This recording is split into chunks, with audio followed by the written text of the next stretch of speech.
اللہ نے میرے نبی کو خاندانی طور پر وہاں پہنچایا جہاں کو نہیں جا سکتا. پھر آپ کی ذات کو اتنا حسن بخشا. ایک آدمی بات حسن کی کرے، آپ کالا کلوٹا بیٹھا ہوئے تو گل جڑ دی کوئی. تو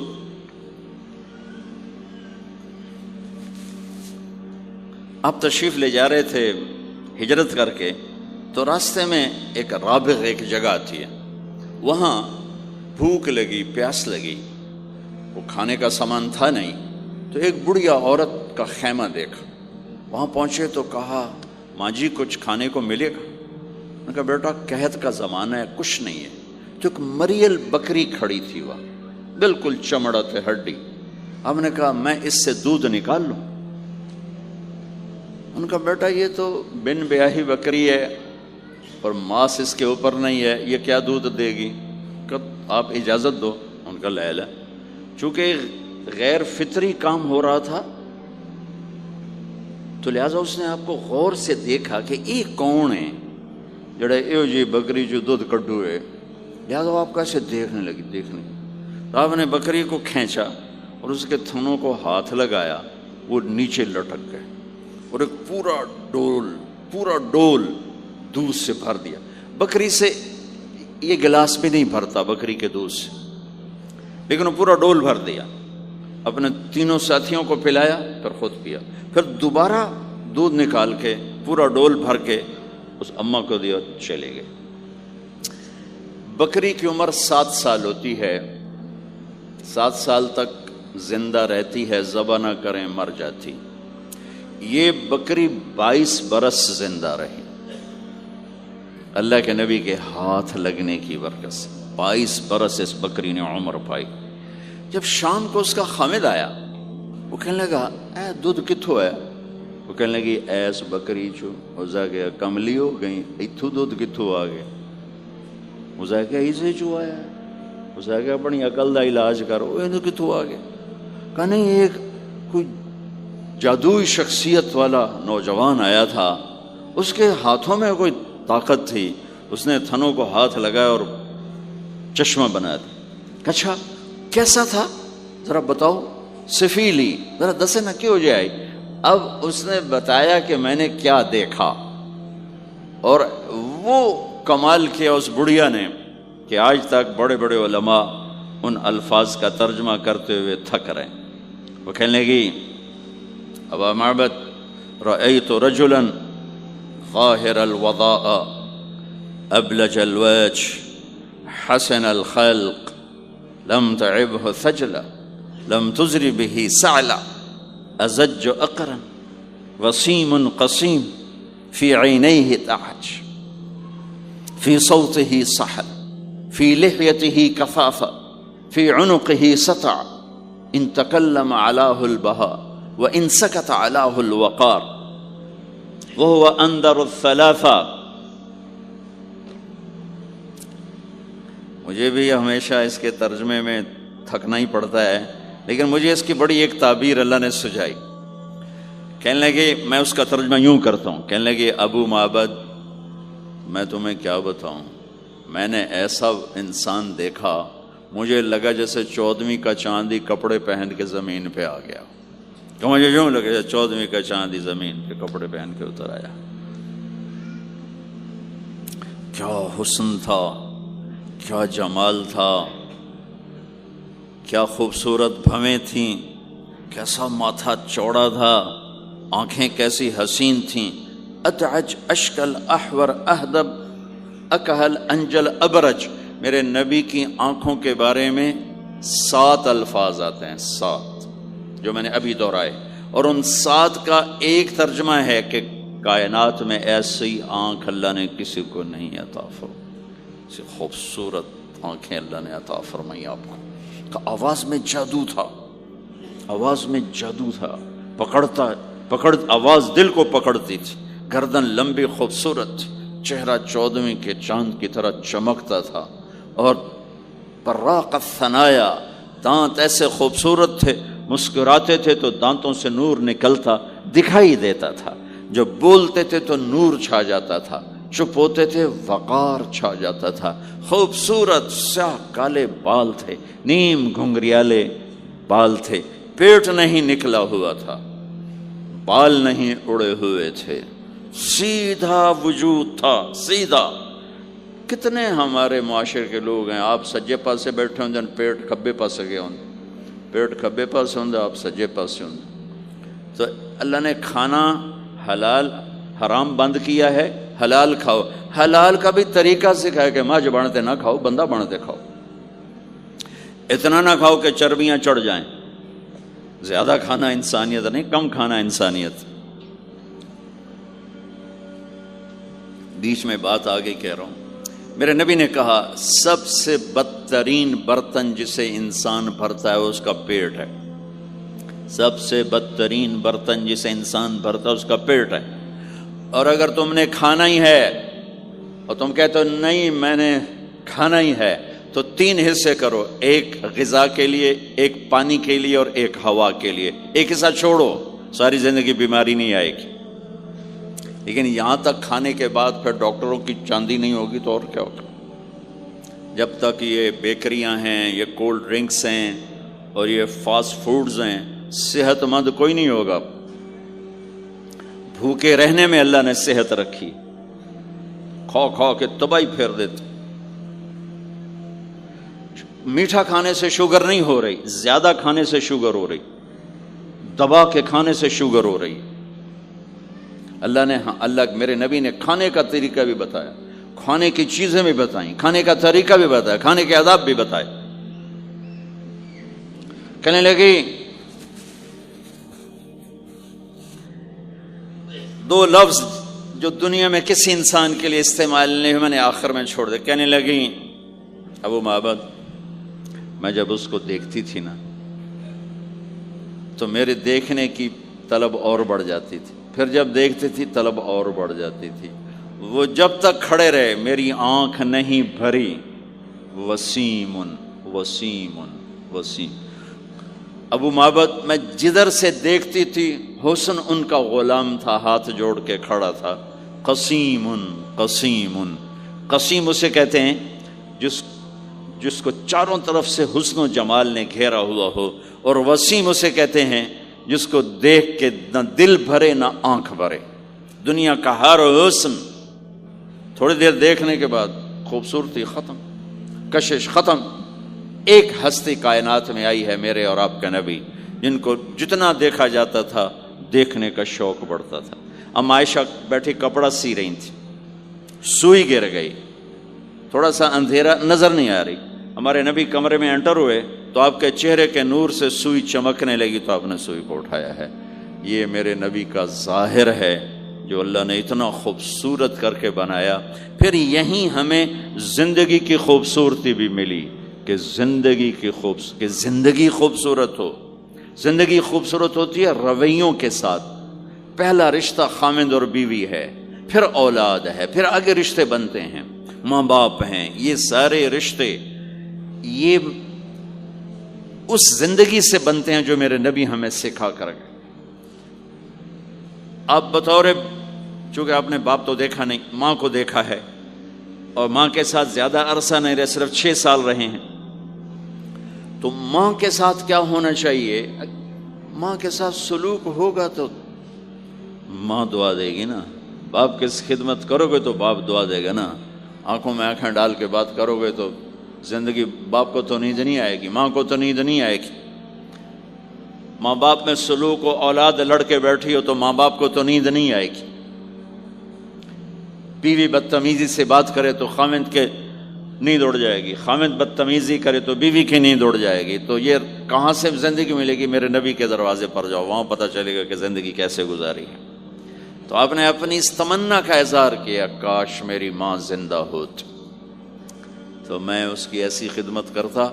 میں عشاء کی نماز کے مصلی پہ کھڑا ہو کر ہاتھ باندھے سورۃ فاتحہ پڑھ رہا تھا، الحمدللہ رب العالمین۔ ادھر سے میرے گھر سے آواز آتی، محمد، میری ماں مجھے پکارتی محمد، تو میں نماز توڑ کے کہتا لبیک یا اماں، ماں جی میں حاضر ہوں، ماں جی میں حاضر ہوں۔ زندگی کو خوبصورت بنانے کا ماں باپ کے لیے طریقہ کہ اولاد ماں باپ کی آنکھوں کی ٹھنڈک بنے.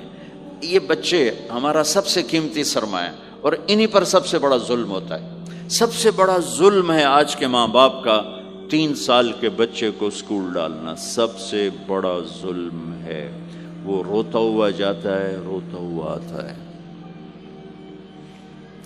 اور ماں باپ سے اس کی محبت کی تار کٹتے جاتے ہیں، کٹتے جاتے ہیں، کٹتے جاتے ہیں. 7ویں سال میں وہ بدتمیز ہوا پڑا ہوتا ہے.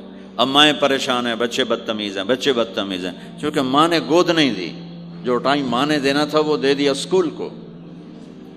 اور ہمارے اسکول کاروباری ادارے ہیں، علمی ادارے نہیں ہیں، کاروباری ادارے ہیں. میرے ملک کا یہ روگ ہے کہ یہاں کا وکیل بھی کاروباری ہے، یہاں کا ڈاکٹر بھی تاجر ہے، یہاں کا وکیل بھی تاجر ہے، یہاں کا جج بھی بک جاتا ہے، اور یہاں کا اسکول اور کالج بھی کاروبار ہے. 3 سال کا بچہ جب ماں باپ سے دور ہوتا ہے، روتا ہوا جاتا، روتا ہوا آتا، تو وہ ماں باپ سے دور ہو جاتا ہے. اس کے اندر نفرت پیدا ہونی شروع ہو جاتی. سر اٹھا جو ہی وہ سر نکالتا ہے تو وہ ماں باپ کا نافرمان ہو جاتا ہے، بدتمیزی کرتا ہے، لڑتا ہے، جھگڑتا ہے، کیونکہ ماں اور باپ نے ٹائم نہیں دیا. اور پھر اس موبائل نے ہماری زندگی، گھر کی زندگی تباہ کر دی ہے کہ بچہ آ کر ماں سے بات کرتا ہے، ماں موبائل کو دیکھ کے بچے سے بات کر رہی ہوتی. وہ باپ سے بات کرتا ہے، وہ اپنے موبائل میں، اور بچے سے بات کرتا ہے. یہ اس بچے کی عزت کو ذبح کر دینے والی بات. آنکھ سے آنکھ ملانا عزت دینا ہے. میرے نبی پاک صلی اللہ تعالی علیہ وسلم کی طرف جب کوئی آپ کو بلاتا نا، یا رسول اللہ آپ سے، تو مثلا یہ ہماری مجلس ہے، ادھر بھی لوگ ہیں، ادھر بھی لوگ ہیں. اب مجھے کوئی ادھر سے بلائے تو میری تو اتنی گردن مڑے گی، کوئی ادھر سے بلائے میری اتنی گردن مڑے گی. لیکن میرے نبی پاک صلی اللہ علیہ وسلم کو ادھر سے جب کوئی آواز دیتا یا رسول اللہ، تو اب یوں نہیں کرتے تھے، ہاں جی دسو کی گل ہے. اب پورا یوں کرتے تھے ایسے. بولو میرے بھائی کیا بات ہے. سبحان اللہ. آپ کو ادھر سے کوئی بلاتا یا رسول اللہ، تب ایسے نہیں کرتے تھے، ہاں جی بولو. اب پورا ایسے مڑ کر پھر فرماتے، جی فرمائیے کیا بات. اب عام لوگوں کے ساتھ یہ فرماتے تھے. ہم تو اپنی اولاد کے ساتھ یہ نہیں کرتے، بیوی خامند کے ساتھ یہ نہیں کرتے، خامند بیوی کے ساتھ یہ نہیں کرتے.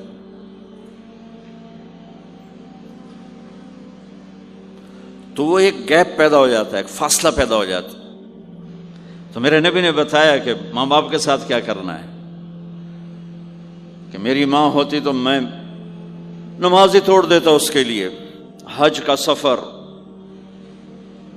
70,000 کا مجمع تقریباً جمع ہو چکا ہے ابوا پہنچتے پہنچتے، اور آپ ایک دم اونٹنی کا رخ موڑو، پہاڑوں میں چلے گئے.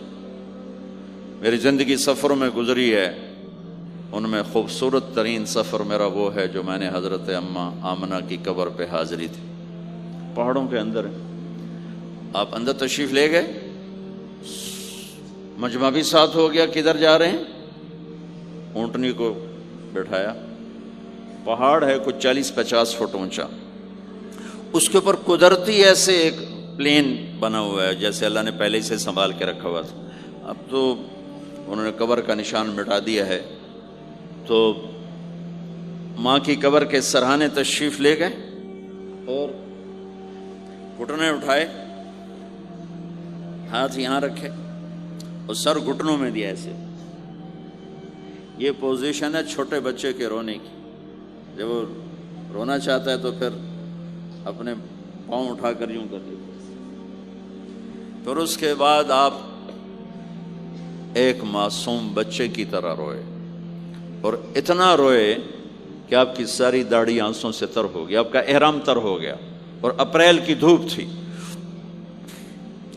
اور آپ نے فرمایا میں آج رات یہیں قیام کروں گا.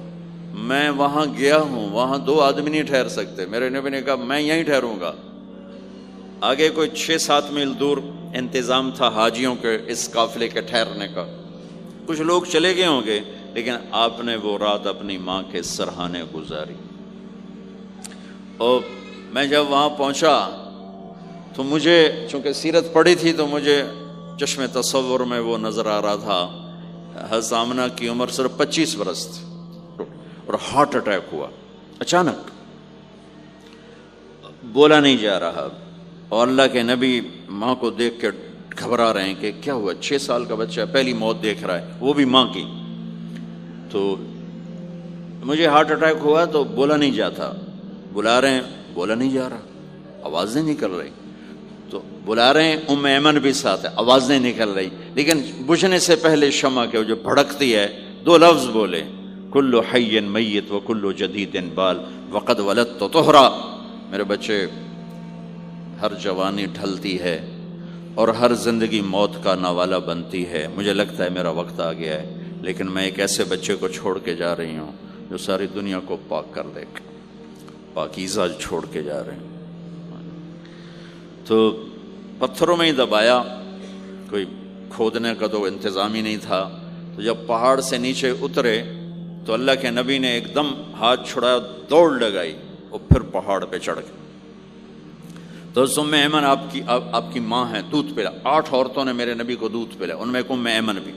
وہ جب پیچھے گئیں تو ایسا منظر تھا جس کو دیکھ کر شاید زمین بھی رو رہی ہوگی اور آسمان بھی اور ابوا کے پہاڑ بھی. آپ ماں کی قبر پر ایسے لپٹ ہوئے اپنے سینے کو پتھروں کے ساتھ اور یوں دونوں ہاتھوں سے پتھر لیے ہوئے تھے. جب آپ ام ایمن قریب آئیں تو آپ سنا تو آپ فرما رہے تھے، ماں جی آپ کے سوا تو میرا کوئی نہ تھا، آپ بھی مجھے چھوڑ کے چلی گئیں، میرے لیے اب کس کی گود ہے. تو ام ایمن رضی اللہ عنہ نے اٹھانا چاہ کے، بیٹا اٹھو، تو آپ نے انکار کر دیا. تو ام نے کھینچ کے نیچے لائیں اور زبردستی لائیں اور اونٹنی پر بٹھایا. اور آگے 2 راتوں کا سفر تھا، وہ سب میرے نبی کے خاموش آنسوؤں سے آپ کا گریبان تر ہوتا گیا. اور آگے نہ کوئی خالہ ہے، نہ کوئی اور آسرا ہے، نہ باپ ہے. باپ اور ماں ہی بڑا سہارا ہوتے ہیں. دادا نے کفالت میں لیا 8 سال کی عمر میں، ان کا بھی اللہ نے ان کو بھی اپنے پاس بلا لیا.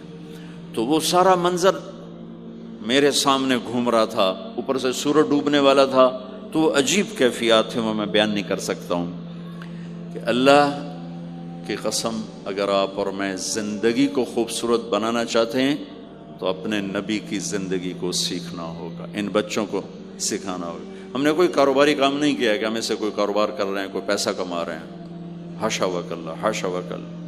ہماری یہ نسل، ان کے ساتھ کاروبار کر رہا ہوں کہ یہ پروان چڑھیں اپنے نبی کی محبت کے ساتھ، یہ پروان چڑھیں اپنے حبیب کے نقش قدم پر چلنے کے ساتھ. ان کے اندر اللہ، اس کے نبی کی محبت، ہر بچے بچی کے اندر اللہ نے اپنے اور اپنے حبیب کی چپ ڈال دی. اس کو نکالا نہیں جا سکتا. میں اس کو ایکٹیویٹ کرنا چاہتا ہوں کہ اللہ کرے ان کے جذبے اللہ کے نبی کے ساتھ جڑ جائیں. پھر ماننا آسان ہو جاتا، پھر اطاعت آسان ہو جاتی. جب محبت نہیں ہوتی تو اطاعت نہیں آتی. تو میرے بھائی بہنوں، زندگی کی خوبصورتی کا تعلق میرے نبی والے خوبصورت اخلاق کے ساتھ. پھر آپ نے بیویوں کے ساتھ کیا سلوک کیا. 2 مہینے چولہا نہیں جلتا، 2 مہینے کھانے کو کچھ نہیں ملتا، اور ہر بیگم قربان ہے، فدا ہے.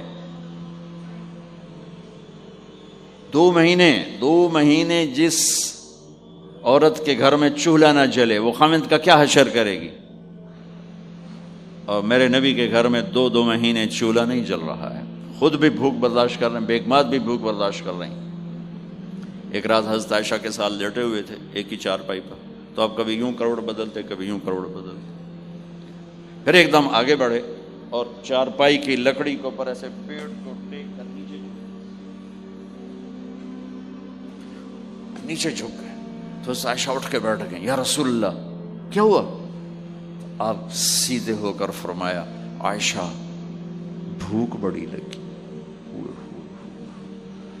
جس کے ہاتھ میں جنت کی چابی ہو، جو میرے نبی کا، میرے اللہ کا محبوب اور حبیب ہو، جس سے پردے ہٹا کر میرا رب کلام کر چکا ہو، جسے قاب قوسین او ادنا کا مقام دے چکا ہو، اور جس سے آگے مقام محمود پر بٹھانے والا ہو، اور جس کی شفاعت سے جنت کا دروازہ کھلنے والا ہو۔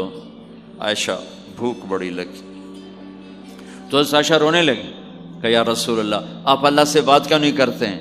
کہ نہیں عائشہ، اسی بھوک میں اللہ سے ملوں گا، مجھ سے پہلے جو نبی میرے ساتھی تھے وہ بھی اسی طرح چلے گئے، میں بھی ایسے ہی چلا جاؤں گا۔ اور اس کے باوجود بیویاں قربان ہو رہی ہیں، فدا ہو رہی ہیں۔ کس چیز نے باندھا ہوا تھا؟ میرے نبی کے سلوک نے، میرے نبی کے اخلاق نے۔ اللہ کی قسم، میرے نبی کی شادیاں شوق کی شادیاں نہیں تھی۔ ایک حدیث سناتا ہوں، ما تزوجت وما زوجت الا بوحی من السماء نزل به جبریل۔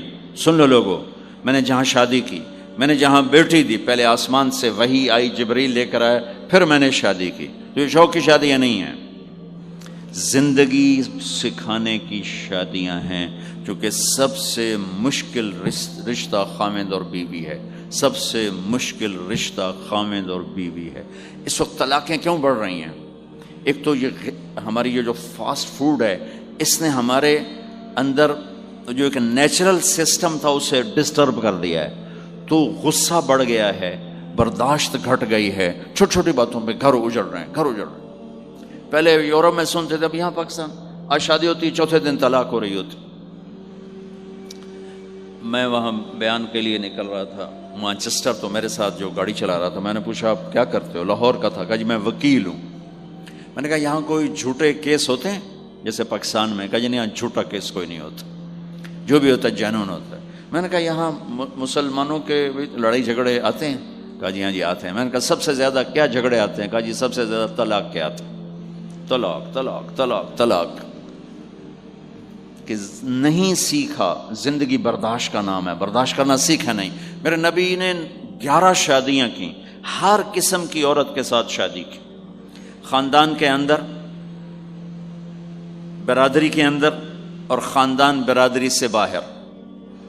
یہی 3 نسبتیں ہیں۔ اپنے خاندان میں قریش، تو آپ کی کئی بیگمات قریش، حضرت عائشہ، حضرت حفصہ، حضرت زینب، حضرت ام حبیبہ، یہ سب قریش ہیں۔ قریش سے باہر حضرت میمونہ، حضرت جویریہ، یہ قریش سے باہر ہے، برادری۔ پھر برادری سے بھی باہر شادی کی، یہود، حضرت صفیہ یہودی کی بیٹی ہیں، ان کے ساتھ شادی کی۔ ہر نسل سے شادی کی، اوپر والے کا نظام ہے۔ اپنے سے مالدار حضرت خدیجہ، اپنے برابر ام سلمہ، ام حبیبہ، اپنے سے کم فخر میں جویریہ، صفیہ، اپنے سے غربت کے ساتھ نہیں۔ عمر سے بڑی کے ساتھ شادی کی، حضرت خدیجہ۔ ہم عمر کے ساتھ شادی کی، حضرت سودا۔ عمر سے کم سے شادی کی، حضرت عائشہ۔ بیوہ سے شادی کی، حضرت خدیجہ۔ مطلقہ سے شادی کی، حضرت زینب۔ کماری سے شادی کی، حضرت عائشہ۔ جتنی بھی نسبتیں کسی عورت کی بن سکتی ہیں، ان سب میں اللہ نے آپ کو استعمال کر کے زندگی گزارنے کا طریقہ سکھایا۔ تیز مزاج کے ساتھ شادی کی، حضرت حفصہ رضی اللہ تعالیٰ عنہ، مزاج میں تیزی تھی۔ حضرت عمر رضی اللہ تعالیٰ عنہ کی بیٹی، مزاج میں شدت تھی، زندگی گزار کے دکھایا۔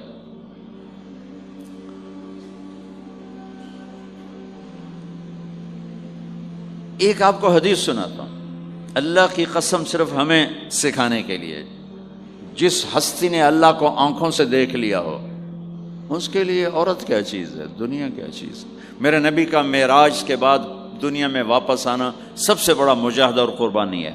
جنت میں اللہ ہمیں نصیب کر، جب اللہ کا دیدار ہوگا تو اس کے بعد اللہ کی قسم جنت والوں کو جنت بھول جائے، عورتوں کو خامد بھول جائیں گے، خامدوں کو بیویاں بھول جائیں گی، اور جنت کی ہر نعمت بھول جائے گی، صرف اللہ کو دیکھنے میں گم ہو جائیں گے۔ اور میرے نبی اپنی آنکھوں سے اللہ کو دیکھ کر آئے ہیں، ٹھیک ہو گیا۔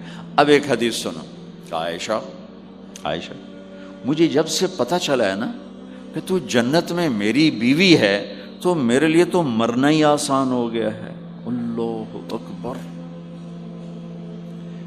یا عائش انہ لیہون علی ان اریتک زوجتی فی الجنہ، میرے رب کی قسم ہمیں آپ کو سمجھانے کے لیے، ہمیں آپ کو بتانے، عائشہ مجھے جب سے پتا چلا ہے نا کہ تو جنت میں میری بیوی ہے، مجھے تو مرنا اچھا لگنے لگا ہے، مجھے تو مرنا اچھا لگنے لگا ہے کہ تو جنت میں میری بیوی ہے۔ سبحان اللہ۔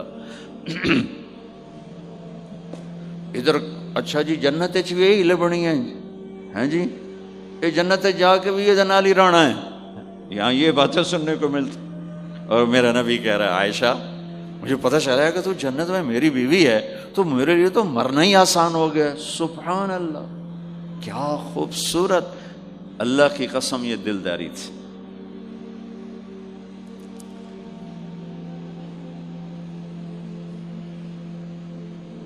سب سے مشکل رشتہ خامند اور بیوی ہے، سینکڑوں آیات اس کے لیے اللہ نے اتاری، ماں باپ کے لیے چند آیات، اولاد کے لیے چند آیات، بہن بھائیوں کے لیے چند آیات ہے، خامند اور بیوی کے لیے قرآن پڑھا ہے، پوری سورت اتاری ہے، اور سینکڑوں آیات اتاری، چونکہ ایک اس رشتے کی اہمیت، ایک اس کی نزاکت اور کمزوری کہ کوئی رشتہ ٹوٹتا نہیں سوائے خامند اور بیوی کے۔ میں ماں کا بیٹا ہوں، باپ کا بیٹا ہوں، اچھا ہوں یا برا ہوں، انہی کا ہوں، میرا نسب میری نافرمانی سے بدل نہیں سکتا، میں اللہ بخش کا بیٹا ہوں، میرا یہ نسب بدل نہیں سکتا، اچھا ہوں یا برا ہوں، اللہ ان کی قبر روشن کرے۔ خامند اور بیوی کا رشتہ ایک بول پہ ٹوٹ جاتا ہے، ایک بول پہ ٹوٹ جاتا ہے، اس لیے اس کو بچانے کے لیے آیات آیات آیات، اور میرے نبی کی شادیاں کہ کس طرح ایک گھر کو لے کے چلتے ہیں، کس طرح ہر مزاج کی عورت کے ساتھ سلوک کرتے ہیں۔ جہاد کا سفر، کاروباری سفر نہیں، میرے نبی کا، اور چلنے لگے، اعلان ہوا کوچ کرو، سب نے سواریاں کس لیں، سامان کس لیا، یوں چلنے کا حکم ہو رہا ہے، اور حضرت عائشہ رضی اللہ نے اپنا یوں دیکھا، اونٹنی پہ بیٹھ گئی تھیں، ہار کوئی نہیں، یا رسول اللہ میرا تو ہار کوئی نہیں، میرا ہار گم ہو گیا ہے، میرا ہار تلاش کریں ہم پھر چلیں گے۔ تو میرے نبی کہتے تو وڈی آئی نواب زادی، میں جہاد تے بہ جانا تینوں ہار دی پائے گی، چل اگو لگ۔ میرے نبی نے کہا چلو بھائی عائشہ کا ہار تلاش کرو۔ اللہ کی قسم میں جب یہ واقعات پڑھتا ہوں یا سناتا ہوں میں خود حیرت میں ڈوبا ہوتا ہوں کہ کیا کر دیا میرے نبی نے، جہاد کا سفر، اور میرے نبی کا ہار تلاش کرو بھائی، اب سارے ہار تلاش کر رہے ہیں، کچھ دن چھپ گیا اور ہار کی تلاش تو بند ہو گئی اور سفر بھی بند، چونکہ اندھیرے میں کہاں جائیں گے، اور آپ کے ماتھے پہ شکن، عائشہ تیری وجہ سے ساری مصیبت ہے، اللہ دے بندی تو ہار دے مگر پہ گئی، کیوں گا اللہ ہار دی، ایک لفظ نہیں فرمایا، سارے قافلے نے قیام کیا، عشاء تک تو پانی تھا وضو کا، پانی ختم ہو گیا، عشاء مغرب عشاء پڑی اکٹھی تو پانی ختم ہو گیا، اب پانی ختم ہو گیا تو فجر کی نماز آ رہی ہے، پانی کوئی نہیں ہے، تو سارے صحابہ نے ابو بکر پہ چڑھائی کی، ویکھے تیری دھی دے مگر ساڑے نال کی بنی، ہن اسی نماز کی میں پڑھنی ہے، پانی تو ہے نہیں تو وضو کی میں کرنا ہے۔ اب ابو بکر کو غصہ چڑھا، اس ایک دم، وہ تو باپ تھے، وہ گھس گئے خیمے میں، آگے دیکھا تو اللہ کے نبی اما عائشہ کی گود میں سر رکھ کے سوئے ہوئے تھے، اور اما جی ایسے بیٹھی تھی، آپ کو سارا دیکھ رہی ہوں، اب بولیں تو خطرہ ہے آنکھ کھل جائے گی، اور غصہ بھی چڑھا ہوا ہے، باپ بھی ہیں، تو اب مجھے دیکھو کیا کر رہے تھے۔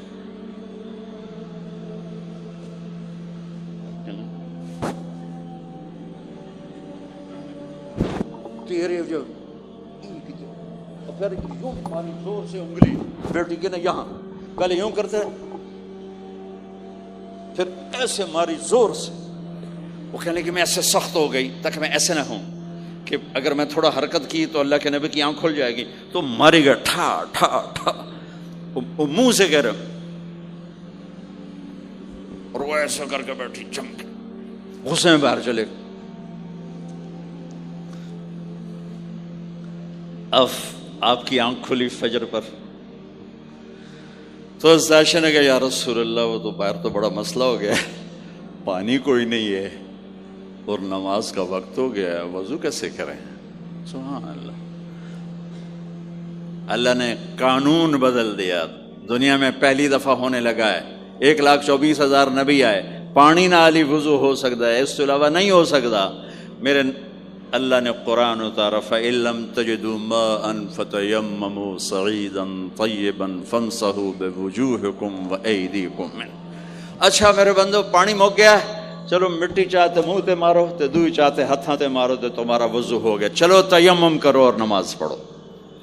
اب وہ جو سارے ابو بکر پہ غصے ہو رہے تھے نا، عائشہ کہنے لگے واہ ابو بکر بھائی تیرے طفیل کی کم بن گیا، تیری دھی دے طفیل کی کم بن گیا۔ تو اسید بن حذیر پہلے ذرا زیادہ گرم ہوئے تھے، تو وہی ابو بکر تیرے گھر کی یہ پہلی برکت نہیں ہے، پہلے بھی بہت شمار برکتیں تیرے گھر کی طفیل امت کو ملی ہیں۔ تو اللہ نے تیمم کی آیت اتار دی، حضرت عائشہ کو ڈانٹ پلانے کی آیت نہیں آئی کہ میرے نبی تیری بیگم کے ہار کی وجہ سے میرے دین کا کام رک گیا اور میرے بندوں کی نماز خراب ہو گئی اور ان کو پانی سے محروم ہونا پڑا۔ میں قربان جاؤں اپنے رب پر، اپنے حبیب پر، اس ماں عائشہ پر، دنیا کی واحد عورت ہے جس کے سینے پر سر رکھ کر کسی نبی نے جان دی ہو۔ 1,24,000 نبیوں میں سے کوئی نہیں ہے جس کا سر بیگم کے سینے اور ٹھوڑی کے درمیان ہو اور اس کی جان اللہ نے نکالی ہو۔ واحد میرے آپ کے مات فی سحری و نحری، سحری و نحری، سحری و کہ میرے چونکہ آپ ایسے بیٹھے تھی اور حبیب پاک آپ کے سینے پر یوں دراز تھے، نیم دراز اس طرح، اور آپ کا سر مبارک ٹھوڑی کے ساتھ لگ رہا تھا، ٹھوڑی کے ساتھ یہ جگہ یہاں لگ رہی تھی اور باقی یہاں تھی، آپ اس طرح۔ اور واحد خاتون ہے جن کا حجرہ کسی نبی کی آرام گاہ بنا، ابدی آرام گاہ بنا۔ واحد اماں عائشہ ہیں جن کے حجرے کو اللہ نے کسی نبی کے آرام گاہ بنایا، اور یہ واحد حجرہ ہے جہاں 70,000 فرشتہ صبح آ کے درود و سلام پڑھتا ہے اور شام تک پڑھتا ہے، اور شام کو 70,000 نیا آتا ہے اور صبح تک درود و سلام پڑھتا ہے اور واپس چلا جاتا ہے۔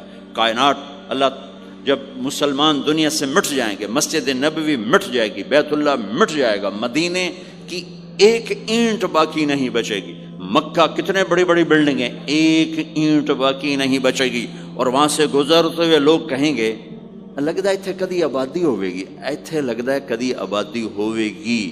یہ زبانوں پہ ہوگا جب سارے نشان مٹ جائیں گے، اس وقت بھی 70,000 فرشتہ آ کے درود و سلام صبح سے شام تک پڑھے گا اور شام سے صبح تک پڑھے گا۔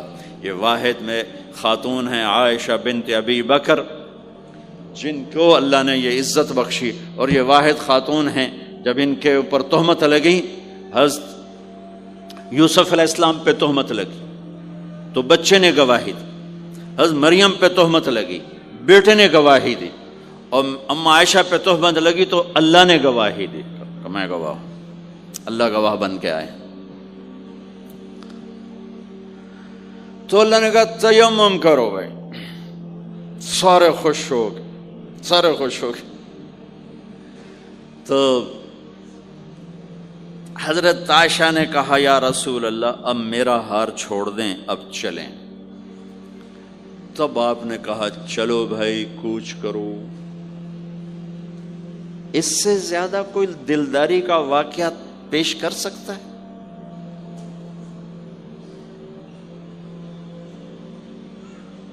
سبحان اللہ۔ اور جب اونٹنی کو اٹھایا گیا، وہ ہار کا دھاگا ٹوٹا اور پھسل کے اونٹنی کے نیچے چلا گیا، وہ سارے کھبے سجے ویندے رہ گئے، ہار نیچے پڑا تھا۔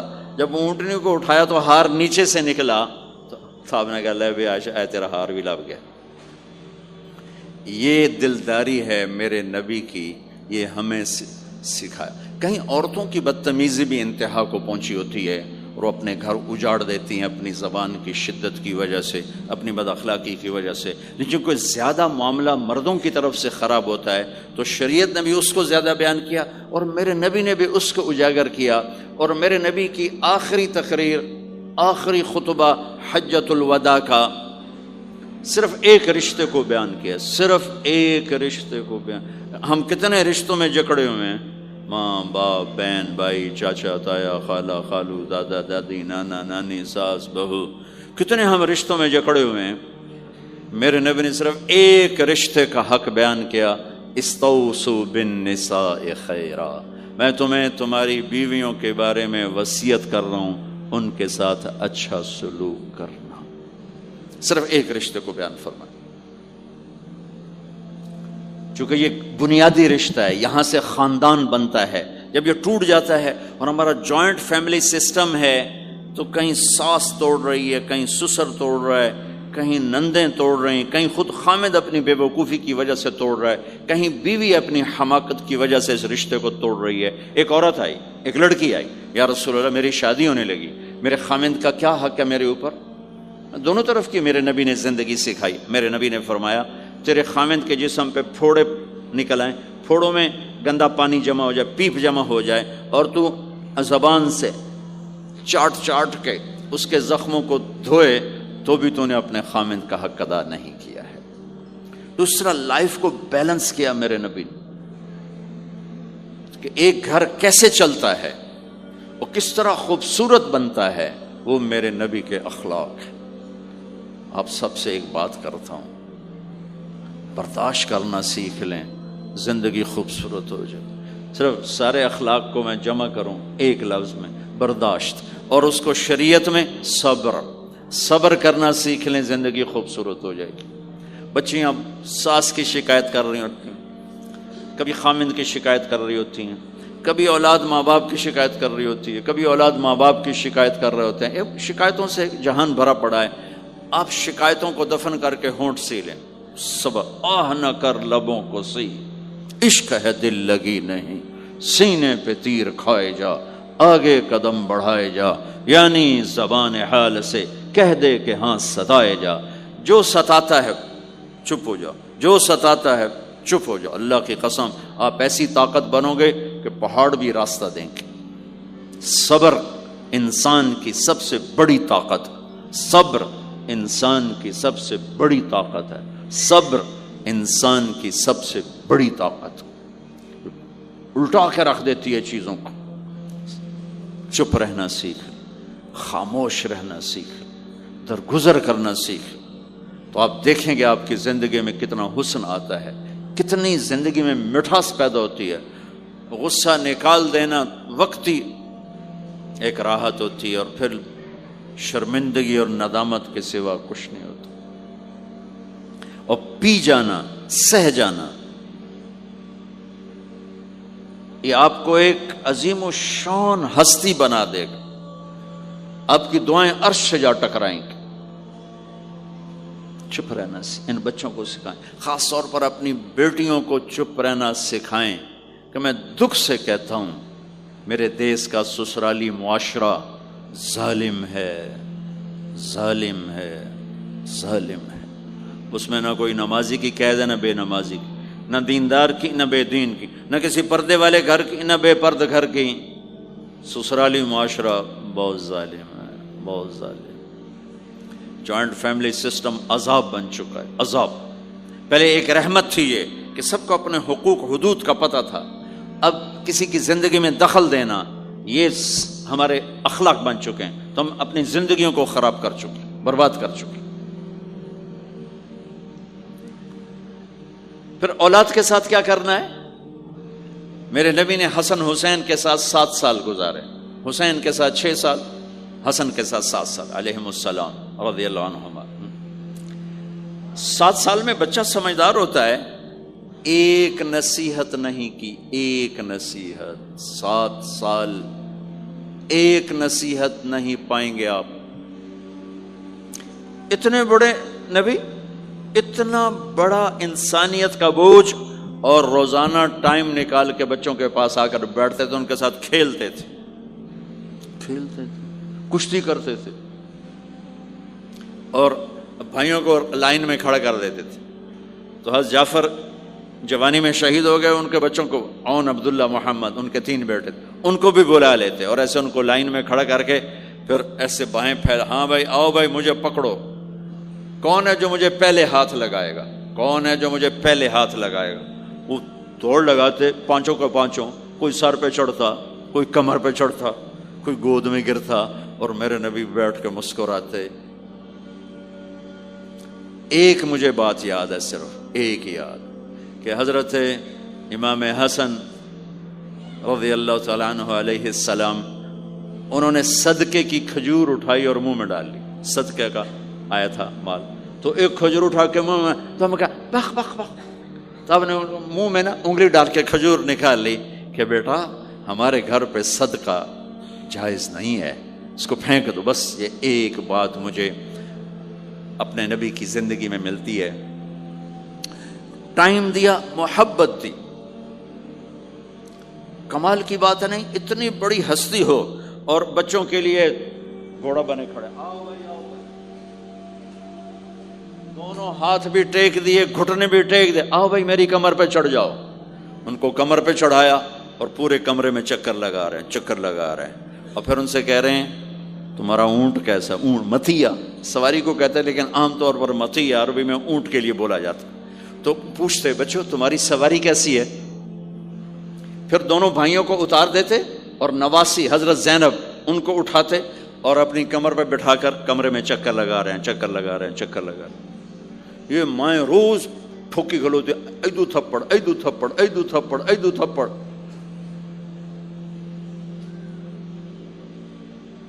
ساری مائیں سکول ماسٹر بنی ہوئی ہیں، بس ٹھوکی جاؤ، ڈنڈے ماری جاؤ، بس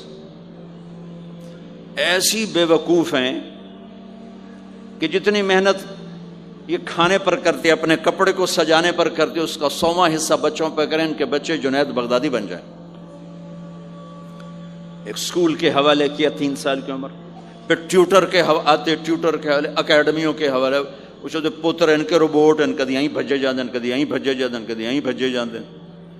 اے آیا کہ بی آیا؟ اے بی سانو آپ برباد کیتا ہے۔ آہا، اور سنو، چلو یہ تو گھر کی بات ہے نا۔ ایک دفعہ حسن حسین کی کشتی کرواتے تھے، آؤ بھائی کشتی کرو بھائی۔ ایک دن کا واقعہ نہیں، یہ آئے دن کا واقعہ ہے، لیکن ایک واقعہ کہ حسن حسین کی کشتی ہو رہی، حسین چھوٹے تھے، حسن بڑے تھے، تو حسن دبا رہے ہوں گے حسین کو، تو آپ حضرت حسین کو شاباش شاباش حسین، ای ہے حسین، ای حسین، یعنی حسین زور لا، حسین زور لا، شاباش شاباش۔ اماں بول پڑی، فاطمہ جنت کی سردار، یا رسول اللہ آپ ساری شاباش حسین کو دیے جا رہے ہیں، حسن کو نہیں دے رہے۔ ہم نے کہا فاطمہ یہ جبریل میرے پاس کھڑا ہوا ہے، یہ بھی حسین کو شاباش دے رہا ہے، تو اس کے پیچھے میں بھی حسین کو شاباش دے رہا۔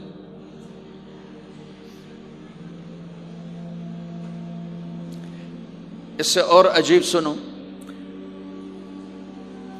آپ فرض نماز پڑھا رہے ہیں، فرض نماز، فرض نماز، نفل نہیں، گھر میں نہیں، مسجد میں، اور آپ سجدے میں گئے اور حسن نے چھلانگ لگائی اور کمر پہ جا کے بیٹھ گئے، اور اینج بندہ کرسی تو ٹھوک کے بیٹھ جاتا۔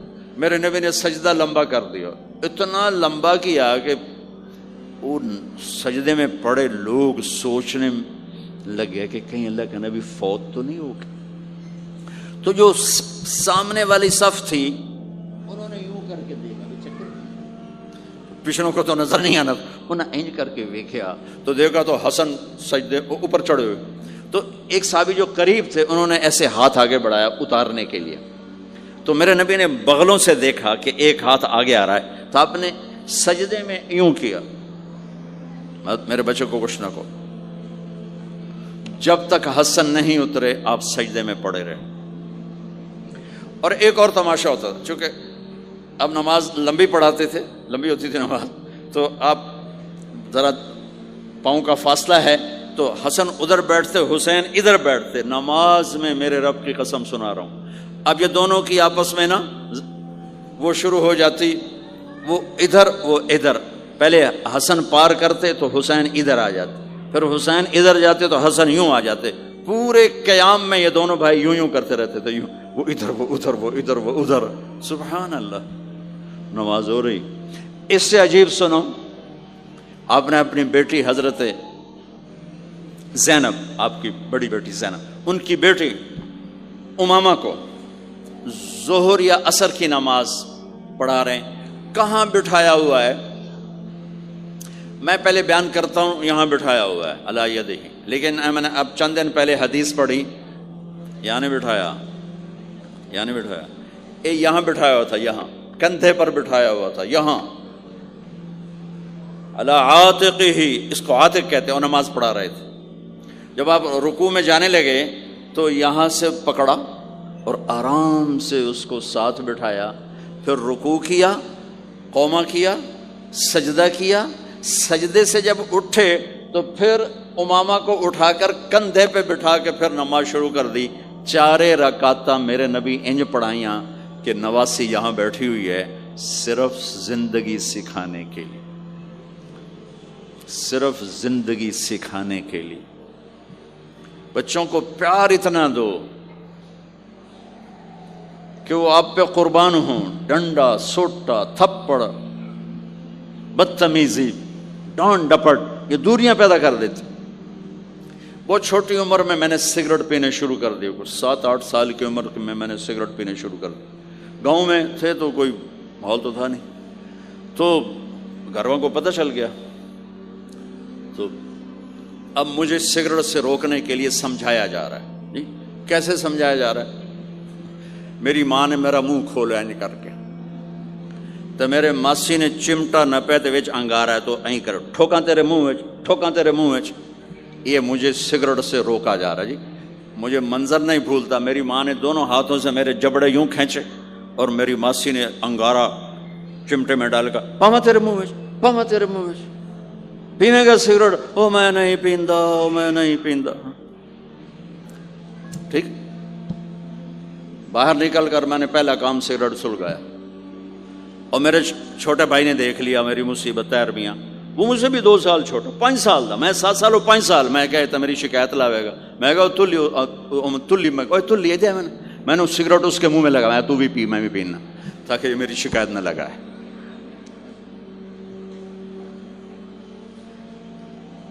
تو آج کے ماں باپ بڑے جاہل ہیں، ہم بڑے ایجوکیٹڈ ہیں، میں کہتا ہوں انتہائی جاہل ہیں، جنہیں بچے کو لے کے چلنا نہیں آتا، جنہیں رشتوں کی قدر نہیں، انہوں نے خاک پڑا ہے، کاغذ کی ڈگریوں کو علم بنا کے پھرتے ہیں، جسے میرے نبی کی زندگی کا پتہ نہیں، اللہ کی قسم جانور سے بدتر ہے،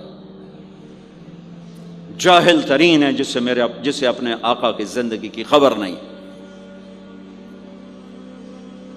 حضرت حسن آپ کے پیٹ پر بیٹھے ہوئے، آپ ان کے ساتھ کھیل رہے ہیں، اچانک حسن نے پیشاب شروع کر دیا۔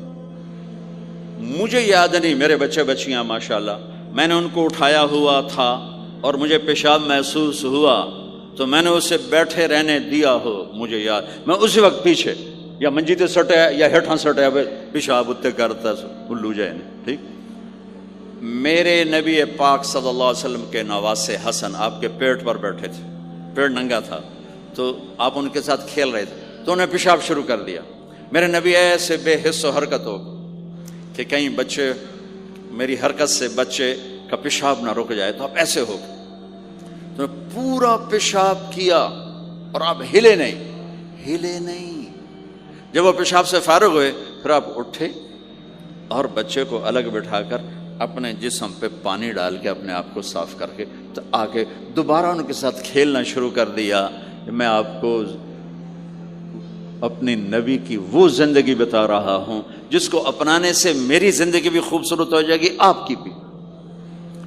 ہم فخر سے کہتے ہیں ہمارے نبی نے چاند کے 2 ٹکڑے کر دیے، معراج پہ آسمان چیر کے چلے گئے، یہ بہت بڑے معجزات ہیں، لیکن میرے نبی کا سب سے بڑا معجزہ ہے کہ ہمیں ایک خوبصورت زندگی سکھا کر گئے۔ آپ کے اخلاق، میرے نبی کے اخلاق میرے نبی کا سب سے بڑا معجزہ ہے۔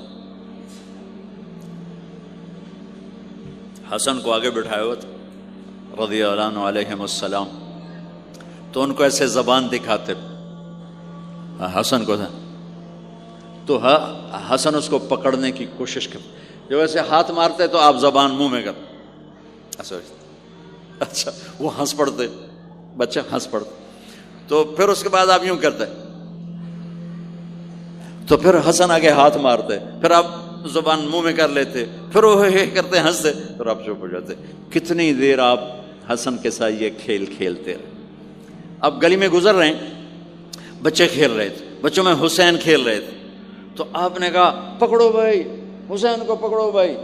تو وہ آگے بھاگے تو آپ پیچھے جان بوجھ کے جیسے ہم کرتے ہیں وجعل الصبی یلعب ہا ہونا وہا ہونا، جب وہ ادھر جاتے تو آپ آگے ہو جاتے، وہ ادھر آتے آپ ادھر ہو جاتے.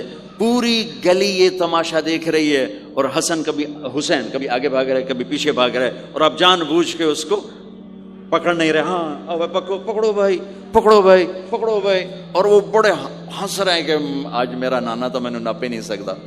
تو یہ تھوڑی دیر جب یہ کھیل چلتا رہا، پھر آپ نے ان کو کہا یہ پکڑ لیا اور اٹھایا اور ہونٹ چومے اور ماتھا چوما، کہ حسین مجھ سے ہے میں حسین سے، حسین مجھ سے ہے میں حسین سے.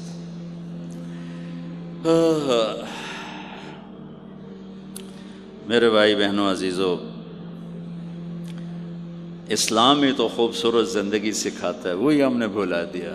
کپڑے کیسے ہوں، ٹائی کیسی ہو، کوٹ کیسا ہو، گاڑی کیسی ہو، کھانا کیسا ہو، لباس کیسا ہو، سواری کیسی ہو، گھر کیسا ہو، ڈرائنگ روم کیسا ہو، میچنگ کیسے ہو، بھلا اس کو زندگی تھوڑا ہی کہتے.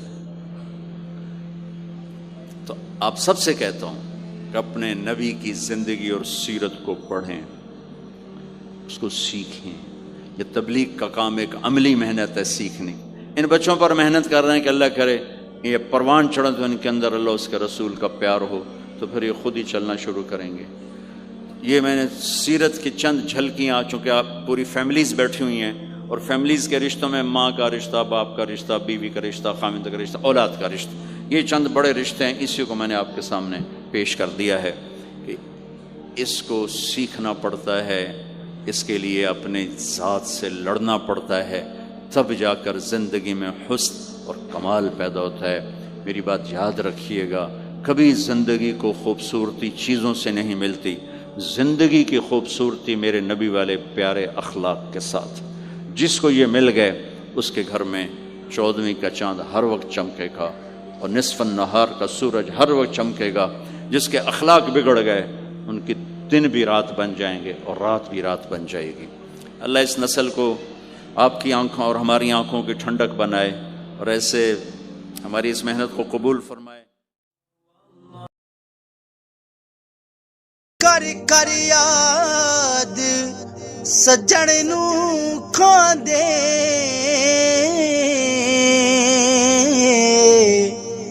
بھن بھن جگر نوالے،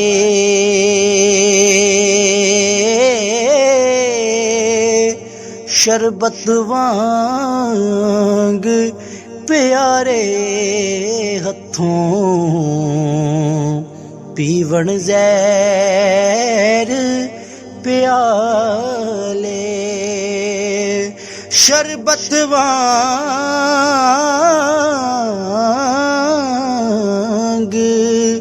پیارے ہتھوں،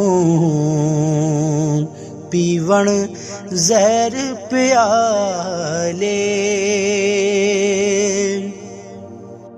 لے